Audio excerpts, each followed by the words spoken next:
Hello and welcome everybody to the University of Oregon Sport Product Management panel on the outdoor industry. Many of you were maybe expecting to see Shelley Gourlay. If you know Shelley, unfortunately Shelley fell on Monday and broke her wrist. So I am pinch hitting as the moderator. My name is Jenny Leander. I am the Associate Director of Graduate Affairs and Student Experience for the Lundquist College of Business in Portland.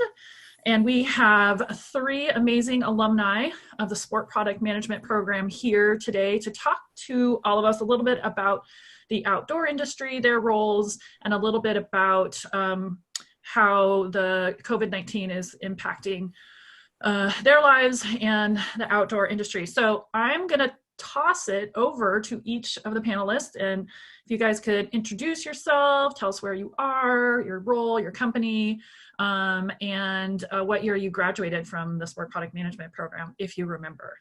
So Zach, do you want to go first? I see you there, sure. Hope everybody can hear me.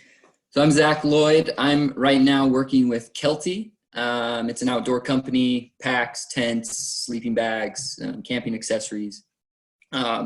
They are a sibling. So the parent company is Excel Outdoors. And, some of the other companies that Excel owns would be Sierra Designs, SJK or Slumberjack, a hunting brand, Ultimate Direction, a trail running brand, and a whole host of others. We license and do a lot of other, mass camping and some other brands like that. So I'm under Kelty, the Kelty brand, and working as a product developer there. My main categories I have is tents. I got kind of the vehicle-based adventure that's kind of growing a little bit, sleeping pads, and camp accessories. So those are kind of the categories that I'm over as a developer. I graduated in 2018 from University of Oregon, so great time. And yeah, I have Boulder County. I mean, we just moved. Kelty's office, Excel's offices were in Boulder. But literally like March 12th, we moved to Broomfield. So it's about a 12-mile distance, a little bit closer to Denver. So we can try to maybe pull some talent from Denver a little better.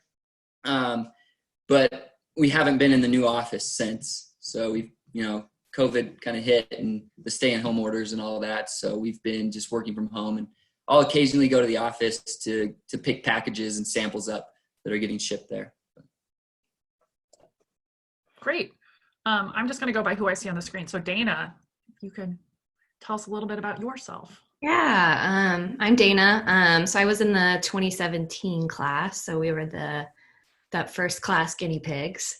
I'm a product developer at Hydroflask. So similar to Kelty, we are owned by a larger conglomerate, which is Helen of Troy. So in our business unit, we're with OXO. So if you have any kitchen tools that have the OXO, that's OXO. So we're like housewares. So it's kind of interesting because we're not, we don't have any other like outdoor brands in the Helen of Troy portfolio. So it's a little bit about the company. We're in Bend, Oregon, which is where I am right now.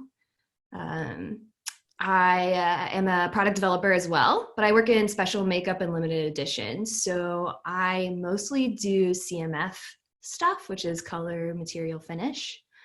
And our projects are generally shortened timelines. So we're not necessarily doing new products, but we're doing new colors, materials, finishes, graphics, that kind of stuff, and doing fast to market kind of timelines.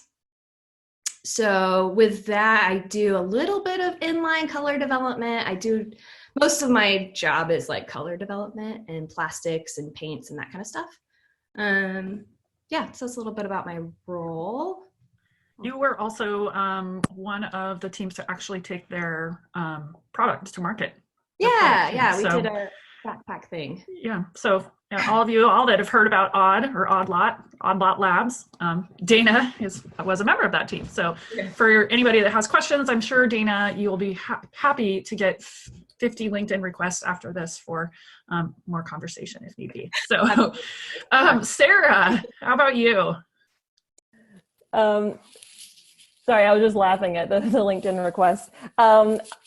Hi, everyone. I'm Sara. I'm also from the class of 17, the inaugural class. And I work at Outdoor Research, which is a outdoor apparel, gear, and accessories brand. So we make everything from Gore-Tex ski bibs to climbing gloves to headwear, etc. Something interesting that we all three of us panelists have in common is that OR is also owned by a bigger company. So we are owned by Youngwon Corporation, which is a South Korean-based manufacturing company that does manufacturing for a lot of the brands that you are aware of. So they do Patagonia, North Face, Lululemon. They do a lot of other like brands in the industry. So you guys, I'm sure, will be hearing more about Youngwon moving forward. Something that's interesting about like Kelty and Hydroflask being owned by a bigger company, maybe we can talk about this later, but you kind of have this a little bit of more of a sense of security in that it's not just a small brand that's independent, but it's a brand that is owned by something that has other brands that can help support your end day P&L. Benefits of being owned by a manufacturing company right now with so many places canceling orders and having to reduce the number of styles we offer and the volume that we're going to be selling. We actually, by being vertically integrated, we actually get to take advantage of having little to no MOQs for our orders. So we're able to keep our line pretty stable and being able to have the benefits of the factory giving us a little bit of wiggle room when other factories wouldn't. My role specifically is I'm a product manager for the gear and accessories team. So I work on bivy sacks, which is like tents that Zach does, but they're tiny Gore-Tex coffins for one person. And they're very niche. And not a ton of people buy those, but they're really fun to work on. And the larger category that I work on is headwear, which is a much bigger category because everyone's got a head. And headwear also includes things that cover your face, such as face masks or neck gaiters, we sold out all of our neck gaiters in 1 week because everyone just wanted to find something to cover their face. So that's what I've been working on. Wow, that is incredible. So that sort of leads into the next question I sort of wanted to ask. How has, in your guys' view, how has the outdoor world changed during this time right now? Last week, we had some of your fellow alums who work specifically at Nike, and they were talking a little bit about how it's impacted, shoes and apparel. But what are you guys seeing in the outdoor world about how all of this is taking shape? And anybody jump in that wants to. I'll jump in. So I can so the COVID crisis, I've been trying to put my thoughts together on how it affected our business. And there was kind of 3 phases so far of it. So the first phase was when China was experiencing the COVID crisis, and it extended the Chinese New Year break. So we're expecting, our project timelines all build in Chinese New Year. But whenever they don't reopen, it's like all of these timelines are all of a sudden shifting for new product development, as well as manufacturing schedules are completely thrown off. So when the factories aren't reopening after CNY, we're beginning to adjust manufacturing schedules. Info is changing daily with regards to when factories might open, and that was geographically affected. So there were certain areas of China that were hotspots, and if your factories were closer to those areas, those factories may take longer to open, and they may take longer to ramp back up because a lot of the workers may be quarantined in some of the towns that are nearby and not able to get back to the town where the factory is. So this was a big undertaking for our operations team. And then phase 2 is more as the China COVID crisis stabilized, and we were slowly starting to ramp up production again. So after the factories began to reopen, capacity was not immediately at 100%. So it's continuously adjusting those manufacturing schedules and reprioritizing projects. So this was a cross-functional decision-making team that was trying to figure out how to reprioritize this kind of stuff. that came from the executive leadership, So figuring out who gets cut, who makes it. And this was a big role for sales to communicate these new priorities to our customers. Phase 3, which is kind of where we're at right now, is the US COVID crisis. So once it hit here, a lot of our Chinese factories are back up to 100% capacity, but now we're all working from home. So this was a big undertaking for IT. Big shout out to our IT teams. It was hard, getting everybody home and set up and figuring out how to work remote. For PD, when we're getting samples sent, every day we about get samples. So now I'm getting those samples sent to my home. But for me with color, there's, equipment that I can't easily bring back home. And it's stuff that we need to share. So we have a schedule where you have an hour slot where you can go into the office and you're the only one there. You wipe things down. So you can review samples in the light booth or, use lab equipment. So that's been an interesting adjustment for us. But I would say marketing has a challenge right now too, and figuring out how to adjust launch schedules, first of all, but remain honest and authentic in their communications with our customers and consumers during this pandemic. It's different, figuring out how to post and how to connect with your audience and be sensitive and honest. It's a challenge. So that's kind of how I've wrapped it in my brain. That's great. And I don't think that's unique to just the outdoor industry. Even U of O, we're trying to figure out marketing. And so, so it's educate on all industries. So Sarah, I think you were going to say something? Yeah. Just continuing on from the development side, from a inventory and sales perspective, with now that we're in this phase 3, as Dana was calling it, that stores are closed. People aren't going to REI and whatnot. And because of that, pretty much everything that is spring 20 related is not moving. It's all just sitting in inventory. And that has this really long trickle effect of that means that no account is going to want to buy spring 21 because they already have a ton of shorts and a ton of sun hats. So we have been rapidly trying to figure out what to do with our future collections that are in bulk production, or fall 20 that is delivering soon. REI has canceled, and backcountry.com, they've canceled a huge amount of their orders, and the kind of brands that us three work at are heavily reliant on places like REI and Backcountry. So now we get to this point where we're trying to quickly drop a bunch of styles and figure out what from the spring 20 color palette can work with the current spring 21 and fall 21. And it's just, we usually only span talking about 3 seasons at any one time, but now we're talking from everything from spring 20 to spring 22 at the exact same time, because we have to retroactively figure out how we can consolidate and repair the current seasons to be responding to this, and also think about what does the future look like in spring 22. What are people buying? And that's so hard to predict when we're in this situation that we don't even know when this will end. Great. That is so interesting. And I'm sure some of our students will have questions about that. Zach, did you want to say something too?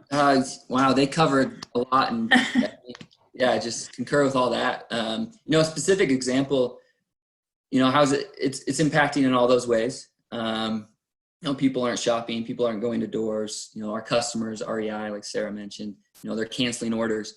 As these delays happened in China initially, and POs were getting placed for these customers, for these products, and then we're not able to hit these deadlines. So we're working with our customers, REI, let's say, we have to push this back, a month to 2 months. Well, then they're coming back saying, well, then we want to readjust our, we don't want the full quantity because we have a shorter sell date.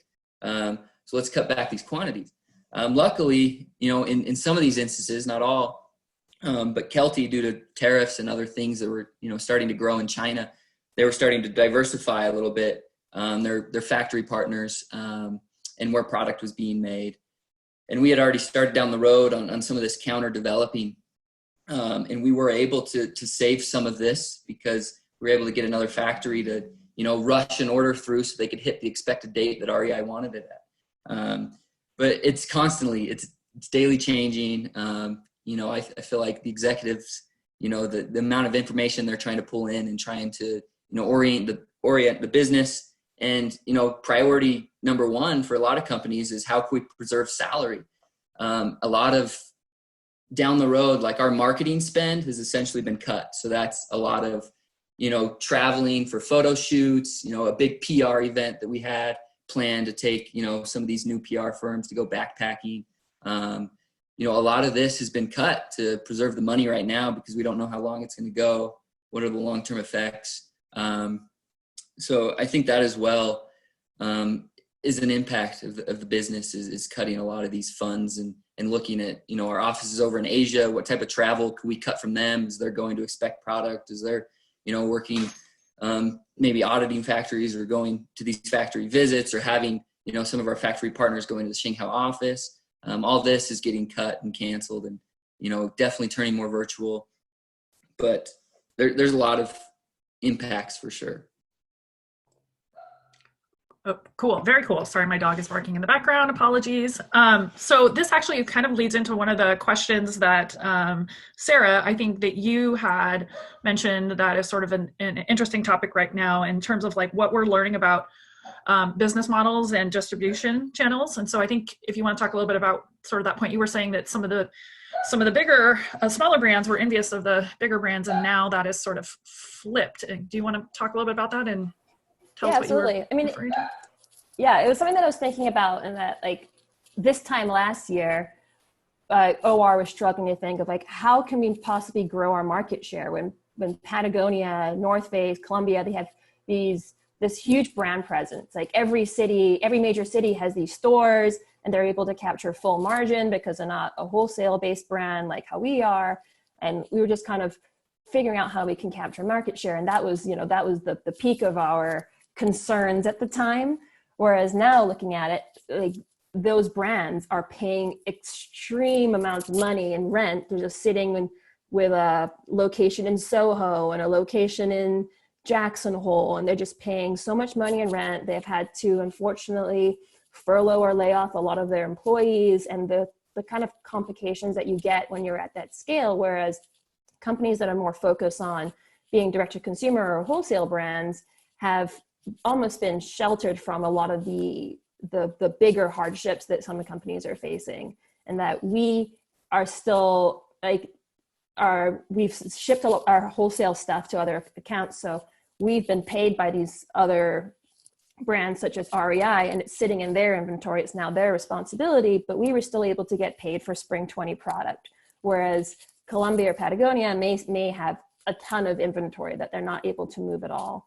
And I'm just trying to think about like, what do we see as the next steps? Like if one of you guys were to start your own company, like what is the healthiest mix of having stores versus being direct to consumer, and how do you protect yourself from, it's kind of hard to protect yourself from something that none of us would expected could have happened, but how do you mitigate risk by diversifying your exposure and having how do I say it? I guess mostly just how do you choose the right channels so that you can minimize the impacts of unforeseen circumstances like this? That's a really interesting idea. So what do you guys think? What will this look like when we come out on the other end? Will we return to normal? Will will people continue to have, stores in Soho and places? Are the consumers going to return to the way, the previous way of purchasing products?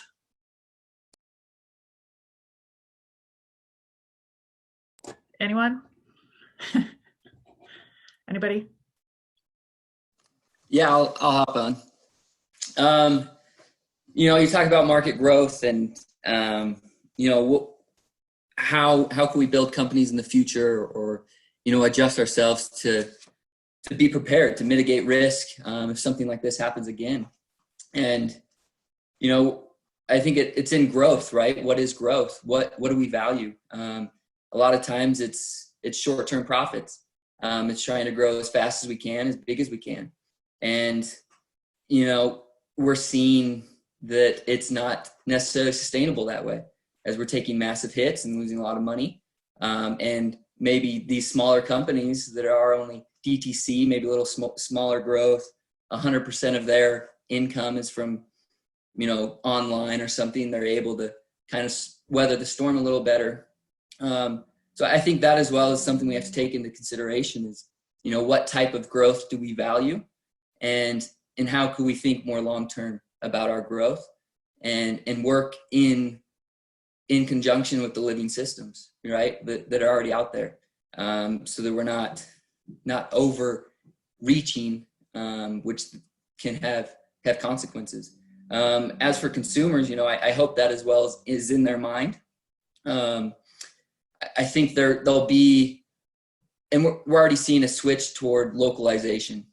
A lot of community support for companies, for restaurants, for local healthcare workers. We're seeing more people. I've read articles about, seeds are getting bought up all over the place. Chickens, people are buying a ton of chickens.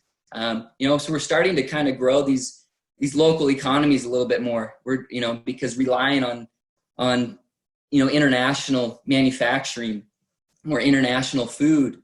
UN posted a massive article yesterday about, a food crisis that could hit, and could have large implications for many, many people. And so I think as we start to think about how this might change the consumer, how this might change the economy, I think localization could be a big one. So how can companies then really have an impact in their community? How can they maybe grow the community story? What can they do to help build that support? Because I think it is a good movement that we could get behind is, local gardening, local food sources, potentially local manufacturing for essential things. I think you'll see that building, and maybe some local support for these shops and stores and restaurants. Will it go back to normal? Yes. I don't know how big that change window is and what changes will last a little bit longer than others. We tend to hit the easy button a lot. We like to go back to convenience. So, essentially maybe 6 months, a year down the road, we'll all be back to normal. I know there's experts saying COVID could have a bigger hit, this upcoming winter. But that's just one thing I see as consumers, localizing a little more. And online for sure, digital, e-commerce, shopping, from grocery stores to everything. Sorry, the dog again. I don't know if any of you guys have a follow-up on that, Sara or Dana, but we have a student who has a question. So I'm going to let Matt, if you want to ask the follow-up question of Zach, please do so. Yeah, so my follow-up question was, do you think brands now have the ability to change sort of what normal is? For us now, sitting at home and staring at a computer screen all day has become normal. Like, we've been in this state now, I'd say, for about 6 weeks, for at least us in the program. So I'm curious, coming out of this, do you think, like, going back to what was normal before, staring at a computer screen, it will take some time to adjust back to that type of life? So do you think in that sort of change area, the smaller brands especially might have the ability to change sort of what normal is when it comes to retail, online or brick and mortar?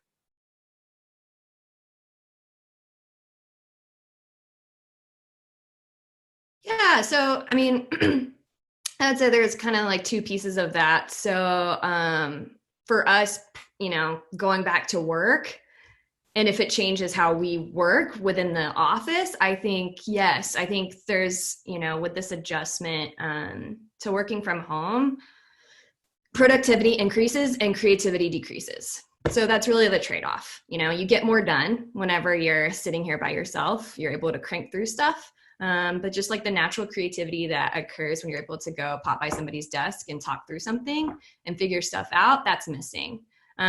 So there's, that kind of piece of it as far as we're working from home and how do we, adjust our actual work life. I think a lot of people are seeing the benefits to maybe working from home every so often, whatever that cadence looks like in order to, you know, capture that productivity. But there is a lot to be said to being able to like be there with your coworkers and talk through stuff. As far as from a retail perspective, our channels are a little different probably than both Outdoor Research and Kelty. So as a, you know, water bottles, we not only sell at like the outdoor specialty or the sporting goods like REI and DSG, but we sell in fashion stores. So it's like Nordstrom, Tilly's, Urban Outfitters. We sell online, of course, same with you guys, DTC, Amazon, Backcountry, but then we also sell at like specialty grocers. So Whole Food Markets, in Portland, there's New Seasons. So those kind of stores, which are still open. So we have kind of a broader, different distribution that is, I think, beneficial for us right now because we still have some stores that are open. But overall, there's, this is from NPD data, and this is, gosh, I forget what, I think it was kind of like broadly across retail. But the increase in digital sales only makes up about 1/3 of the year-over-year brick and mortar sales. So the digital sales are not, you know, they're still losing 2/3. That's a lot. And it, you know, there's a piece of it where there is a huge unemployment right now, you know, and that's going to affect it. And if there wasn't the same amount of unemployment, would that 1/3 be closer to 2/3, or would it even be closer to the same? Hard to know. But yeah, I think there's going to be a lot of shifts. There's shifts as far as, you know, retail perspective, making sure that you're in these, you know, different channels, you're on online channels so you can weather something like this. And then to Zach's point, you know, figuring out how to diversify where you're manufacturing so you don't have all your eggs in one basket. Because as we saw with, you know, if there's, with this pandemic, if it hits one country particularly hard and that's where all your manufacturing is, that's tough. So there, and this, you know, pandemic is one thing. There can be all kinds of things that can cause issues with manufacturing in one particular country. So that was already kind of, you know, a good way to do business before, but I think it's just really forcing all these companies to reevaluate and figure out how to diversify their supply chain. So I also think with the China tariffs that came on, companies started to diversify the number of the countries that they were already in right now. So they were already starting to move out of China and start to bring in more countries. But unfortunately, now this is all over the world. On things going back to normal, I do feel like when we can, people who love the outdoor and the people in the outdoor industry, we're going to try to get outdoors as soon as possible. But there's going to be some PTSD from this. I think a lot of people are going to be, you know, on a trail next to someone who's like huffing and puffing or sneezing, and you're just going to feel really uncomfortable. So what we're trying to do at OR is start thinking about like, what can we do to help enable people and to feel comfortable outside? Because if people aren't going outside, people aren't buying our products. So does that mean that we start making face masks? Does that mean that we start like ramping up our buffs and neck gaiters and having as many in inventory as possible so that people can buy something? Or maybe it's you know, there's a company called HiQ, which is a material treatment. So you can send rolls of fabric and then they'll treat the fabric with anything from like cooling or antimicrobial, and they've developed this virus block concoction so that you can just wash clothes in it, and then the virus doesn't last very long on that. So you can maybe work out in that in the gym when someone next to you on the treadmill is sweating. So I think it's part of what we're thinking about at work right now is how do we adjust our current assortment so that people can still buy something and feel comfortable and feel safe, and ultimately enable them to get outside more. That is super interesting. So I know sometimes in past economic downturns, the outdoor industry has actually thrived because people will they don't travel, they don't have the money, so they'll go camping and they'll do, that sort of stuff. Do you think that will happen, or what I hear you saying, Sara, is that people you think are going to be even nervous to go to a national park for a while? And so how are the companies responding or thinking about that as well? Like this, and to Zach's point about localization, like, airline travel might not return, exactly right away. So do you think, especially you guys that are manufacturing tents, that, eventually you'll see that pop up and rise again, or what's the thought there? I mean, maybe finally people will buy my solo tents, because I'm not going to want to sleep next to anyone. So we can take some market share from Kelty. So watch out, Zach. One thing that we have been doing as a immediate response is because REI told us that they sold out of all of their buffs immediately in 1 week, we sold out of our neck gaiters in 1 week. So what we've done is we've taken pretty much any excess fabric that's sitting in the factory, like whether it's like a wacky hot pink color or it's got a weird print on it. We're just taking any excess fabric we have and we're just sewing them up into neck gaiters, so that and this is an incredible fast turn of, like, we sent these tech packs out, and in about like 2 to 3 weeks we're gonna have thousands and thousands in inventory. So it's strange to go from SPM, where you learn about the 18-month product creation process, and then come into work, and it's also 18 months to maybe sometimes 2 years if it's something more like hard goods that Zach and Dana are familiar with. So all of a sudden we're feeling like we're in both a like fast fashion, like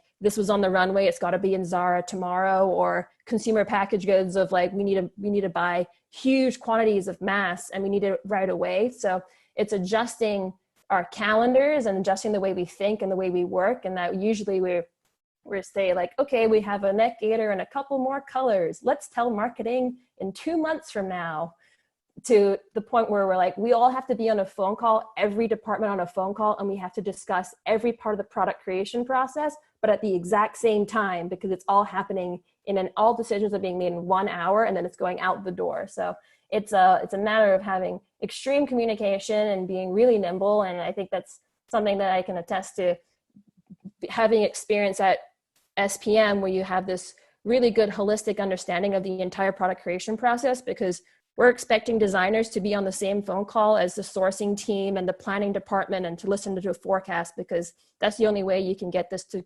turn so quickly and as a response to this. I don't know if I'm answering your question. That was just something that that's exactly right. And no, that's incredible. And that is such a good point. And I think Vita, one of our students, actually has a follow-up question.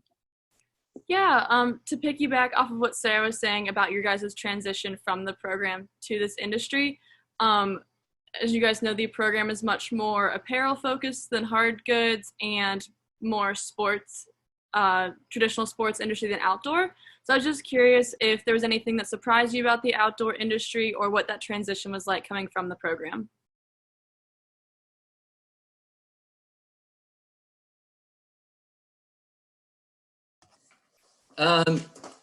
Yeah, I mean, I think initially it's growing. As I was only year 2. So I wasn't the first guinea pig class, like Dana and Sara. So the awareness is growing. Like you mentioned, it is a little more apparel, maybe sports focused. So the awareness was really around Portland and maybe Pacific Northwest, Under Armour. So I ran into just having to explain and try to build value of the program all the time to these, interviews that I had. Who hadn't heard of it. They thought it was really cool.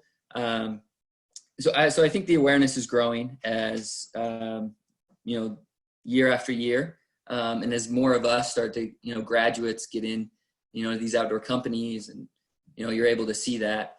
So that was definitely kind of a challenging, but also it was really fun, because a lot of people thought the program and what I had learned and the experiences that I had was invaluable and super awesome. So I was grateful for that. And yeah, like I was more apparel focused, outdoor apparel focused during the program,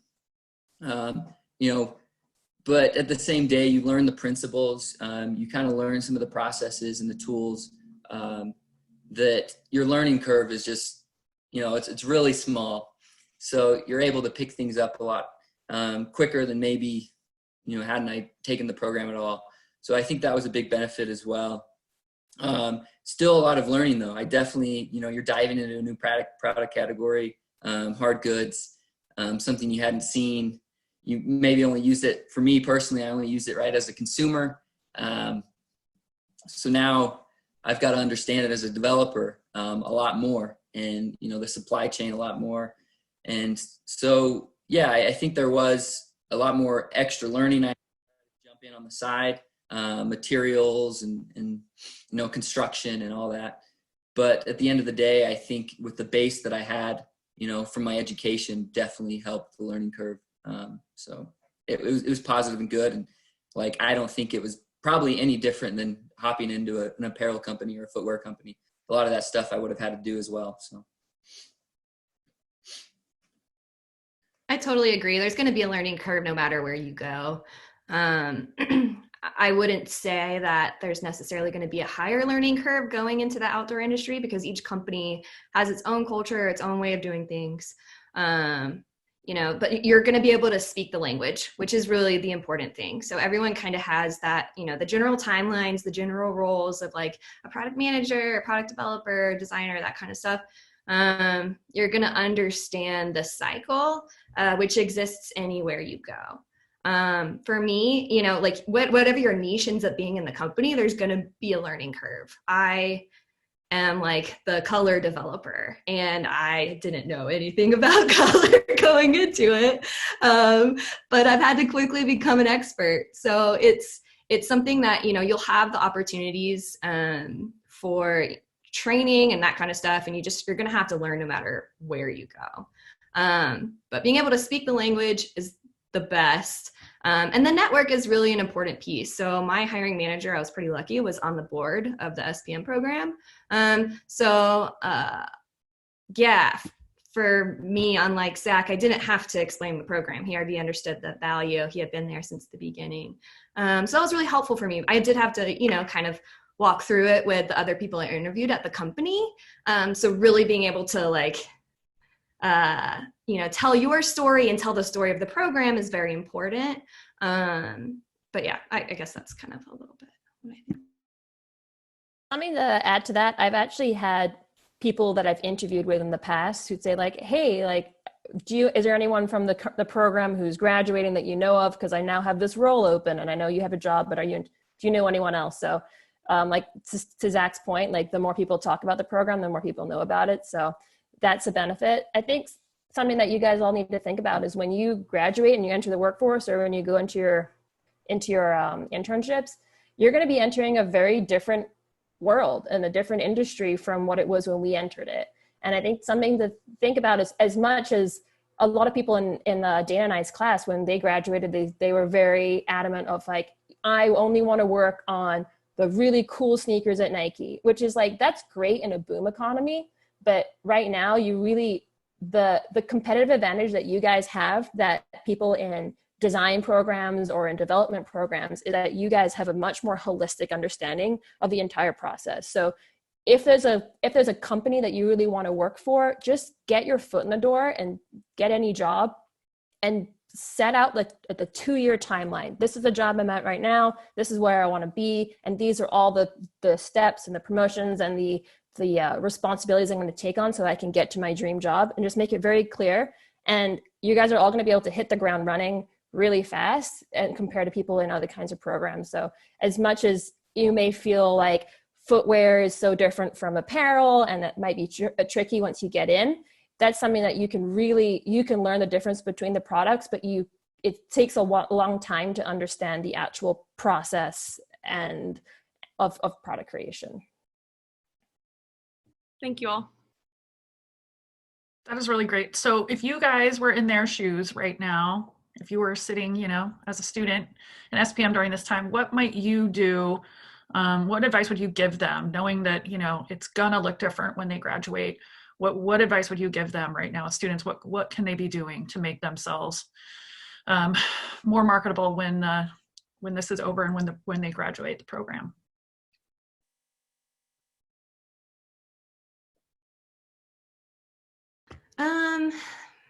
Goodness, that's tough. I think, a couple of things that I really learned from the program that I think are extremely valuable. Obviously, I came from an engineering background. I didn't learn about networking in engineering school, really. So that was something that the SPM program really taught me the value of. And it is so important. It is so important. So take them seriously when they're teaching you how to network and how to connect with the different people that you're introduced to, the different speakers that you have. You guys get access to a lot of really great people that could potentially be your hiring manager one day. So take advantage of that because, pandemic, this is sort of like a recession, but it's so much more complicated than a normal recession that we're in right now. It's a recession caused by a pandemic. There is so many more variables and nobody really knows. What's going to happen. So prepare yourself. I graduated from undergrad in 2010, which was during a recession, and it was really challenging. And I wish I had maybe the basis for, if I had networked better, maybe I would have been able to get a job more quickly. So there's that piece, network. The other piece is just pay attention to what's going on in the market and do everything you can to really have a good understanding of what's happening because that's going to give you better conversations to have in your interviews and just once you do land a job, understand what's happening.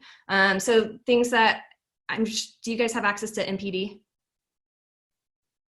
Okay, so with NPD, some of the reports that I read every week are the U.S. sports, the U.S. soft lines, and U.S. economic virus for the COVID-19 reports. It's super interesting. It's going to give you a good understanding of really what's trending in the market right now and how the COVID-19 is affecting these different markets. So US soft lines, there's US hard lines, which is more like hard goods stuff. Soft lines is going to give you more like fashion apparel kind of stuff. So even though I'm in hard goods, I think the soft lines is actually a little bit more relevant because hard lines ends up being like electronics and that kind of stuff. So there's that. Subscribe to emails from stores and brands and just look at their discounting and adjusted messaging because it's really interesting to see how these different brands are responding. It's going to give you just like that pulse on what these brands are doing. And it's also interesting for me to do that because, we see these MAP violations. So if you guys know MAP, it's minimum something pricing. What's the A?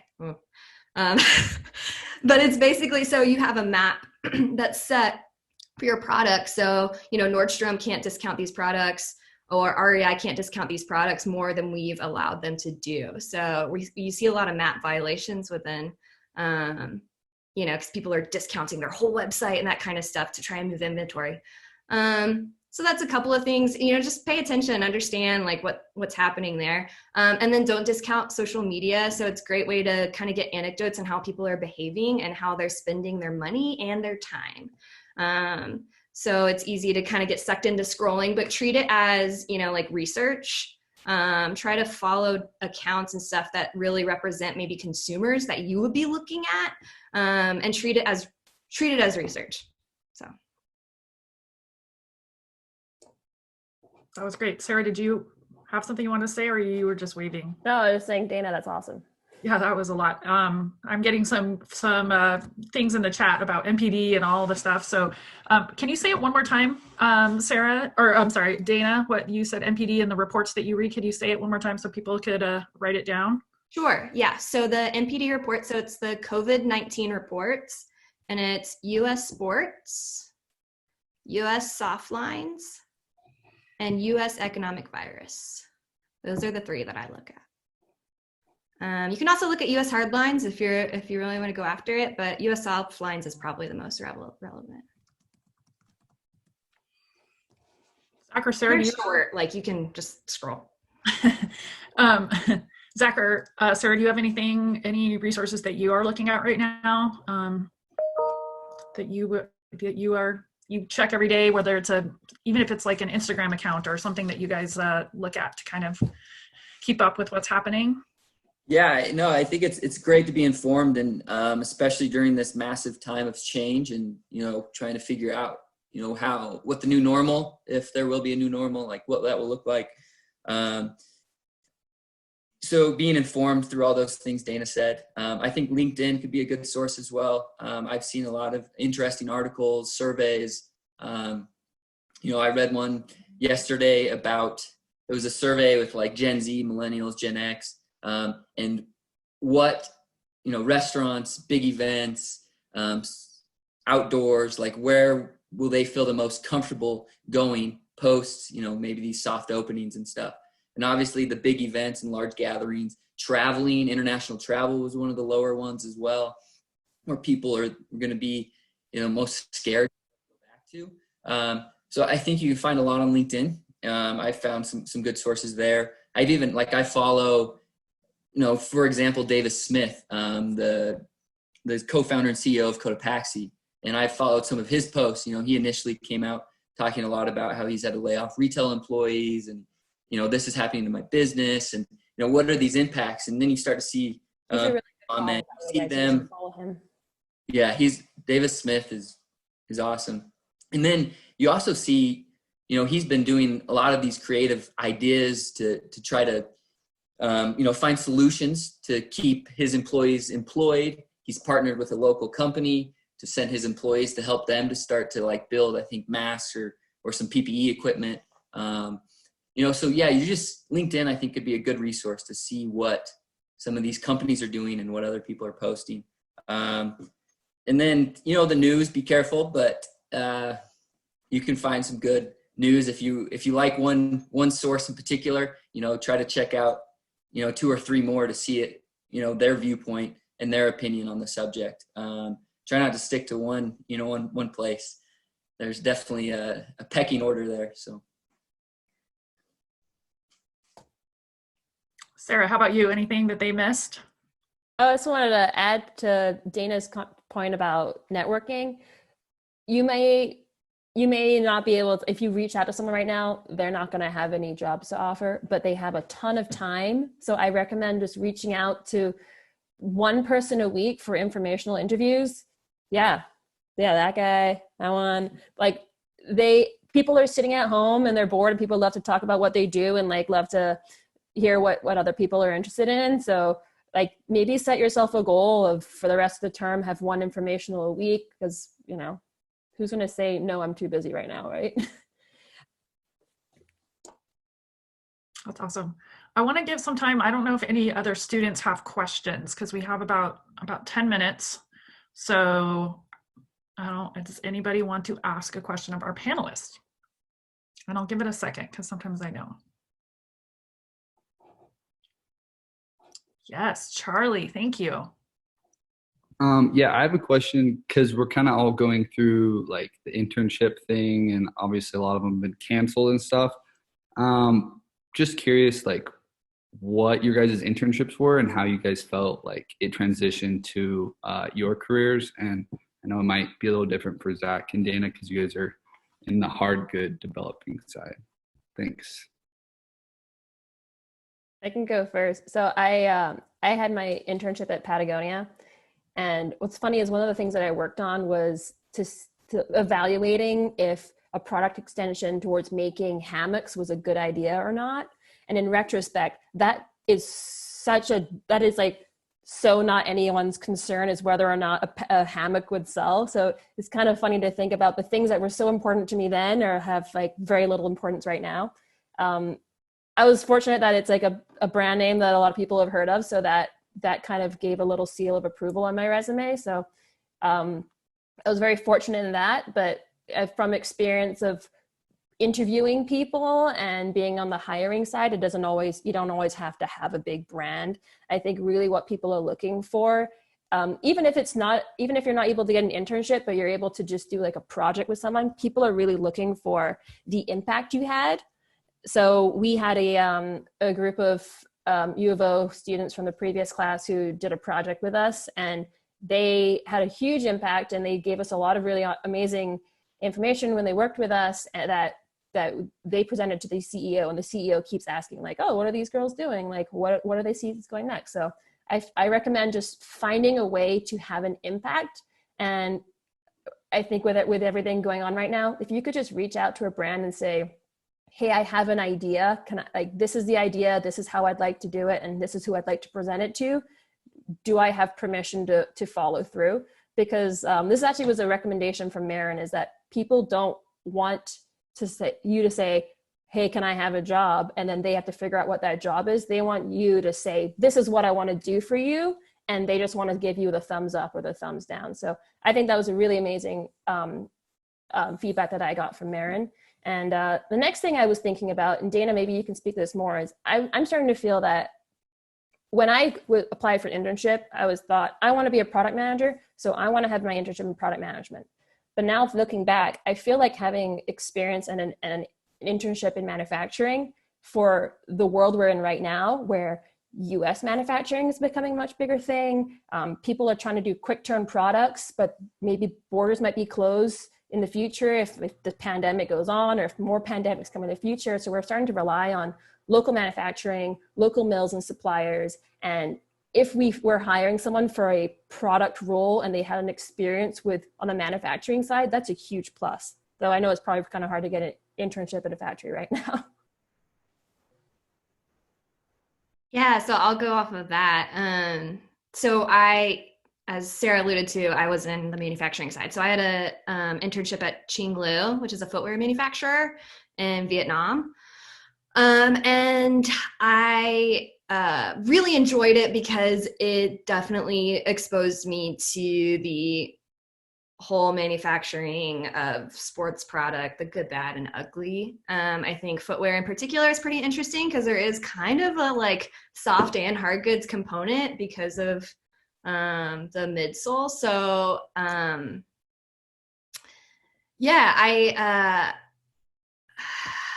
gosh, it's hard.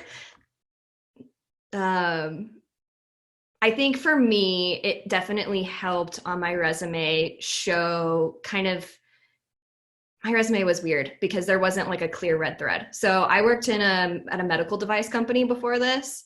And then I, went and worked at a footwear factory, and then I'm trying to apply for a job at Hydroflask, and I'm trying to, tell this like cohesive story, and prove that I can do hard goods. So, no matter what your project, or whatever your internship or however you spend your summer, just kind of think about how you're going to be able to tie your story together. Whenever you are applying for jobs eventually, you're creating a story specifically for them. It's not a universal story. So when you're applying to that job, it's like, okay, how did I spend my time? How do I like kind of put this together to show that like all my experience comes together to be perfect for this role? But yeah, I did. I think it was valuable working in manufacturing just for the exposure to how it really goes down. Yeah. Yeah, same thing. I had no red thread going right through mine as well. I was thinking I was going to go into medical school, took the MCAT, did all that, and things switched and turned. For me, my internship was in sustainability at Columbia, and kind of to Sarah's point as well, I thought my route was like product management. This is what I want to do. I should probably get my internship here. I think that would, I can get that red thread that goes through it all, and help me get a career. But we're all passionate about product. We wouldn't be here if we aren't. And so regardless of where you get your internship in, I think, if it's marketing, if it's manufacturing, if it's sustainability, if it is product development, product management, consumer insights, anything, right? You can, that single thread, that the thing you can talk about is product, and you can bring a lot toward that. I'm in product development now, and, it's funny that I'm like the sustainability point man. We don't really have a department. So, a lot of the communication and everything that, it's going out toward, plastics, or if we're trying to look at more sustainable packaging, I somehow have turned into the point man, from the GM. He's told me that. And so you can have impacts, in other departments. Just, I would say, keep I mean, going back to what can you do right now during this time and maybe more downturn, I think create, and they could be small, but try to create, a tech pack, try to do something on Illustrator, maybe write up some copy for something, take photos, just try to find a creative outlet. Cause also Dana talked about this, right? We might be more productive here, but we're losing, maybe a little bit more on that creativity side, because we're not able to bounce off ideas and able to really, brainstorm and be in an environment outside where as well you're pulling creative things from just your environment and what you're around. So to that point is, you can always create something toward a common thread, a common passion. And, regardless of where your internship is and what you're doing, try to find that thread and how can you bring it back to product or back to marketing or back to manufacturing, and how can you kind of blend those two, make them mesh and work together for your good and for your story as you're going out interviewing and as you're talking. That's something that we look for as well, is passionate people that don't necessarily have to always have an outdoor background even, but people who can make an impact, who have in the past, and who are willing to, create and kind of be a self-starter, I guess you could say, but, somebody who's a doer, who's and a learner as well, malleable and able to adjust and change to, different departments, different fields, sustainability, product development, product management. They're willing to do it all to learn because they love what they do. Incredible, you guys. Okay, so we have 3 minutes. And so if you guys could give in 30 seconds or less, what's one positive you see coming out of this whole thing, whether it's for your personally or for your brand when all this is over? I can take that one first. I've actually been thinking about that yesterday. We're working on some very fast turn things, and I think OR, we really like the outdoor industry and that we can do things nice and slow. We have 18 months, take it easy. But I feel like as high pressure and stressful as it is to have these fast turn, quick to market in 4 weeks kind of products, I think we're going to find some things that we like. I think we're going to think hey, maybe we can shorten our timelines. Maybe we can have a second calendar of these rush products to be a little bit more just to respond to the market more quickly. So I think at OR, we're going to learn that there are some benefits in being nimble and having these the second calendar with higher level of communication. And I foresee that maybe in the future, maybe it's not a pandemic, but maybe it's, for example, all of a sudden this new sport is picking up and we can be the first to market in something if we can have this, we can be as fast and nimble as we are being right now with our fast turn products. So that's something that I think that we are learning it the hard way right now, and that we're feeling a ton of pressure of if we don't get product out soon, the business might fail in some way. But I think it's going to be something that's kind of interesting that we're probably going to see across the outdoor and the athletic industry, and maybe even throughout all fashion, of being more responsive. That was awesome. Zach or Dana, any last insights? Yeah, just quick. I think there'll be, an appreciation for the simpler things of life. And hopefully that is the outdoors. I see it just walking around the neighborhood. Right before, it was if I can't go up in the mountains, why do I want to go on a walk outside, on a little bike ride or something? I want to get out. I want to experience a little bit more. But it's made me appreciate just being able to get outside, walk through the neighborhood, say hi to people out in the yards. So I do think, hopefully an appreciation for the outdoors, for, our own physical health, our mental health, emotional health, kind of all that, to get outside. And we call it social distancing, but hopefully it's more physical distancing, right? But we're keeping the social connection and social interaction there. So that's what I hope, continues and maybe a positive.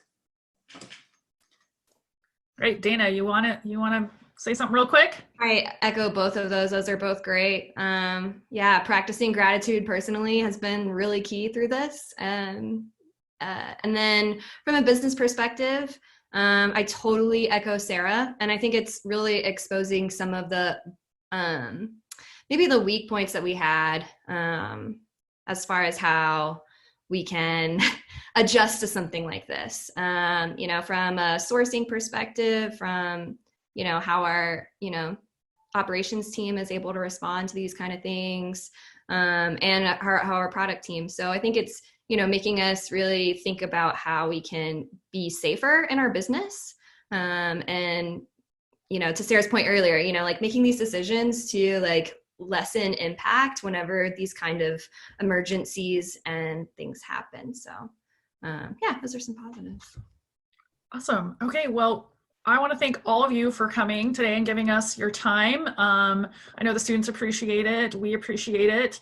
And I also want to thank our IT guru, David, who's making this possible, and Ashley and Francine, who pulled all this together. So thank you guys for being here. And I'm pretty certain you will get some LinkedIn requests. So you now, Sara, you're going to be doing informational interviews from now until 2022. So congratulations. I set myself up for that, didn't I? You did, but it's great. But I promise you'll enjoy talking to the students. So thanks, you guys, and we'll see you all next week. And go Ducks! Yeah, thanks, Sarah. Thanks, David. Thanks, Zach. Good to see you guys.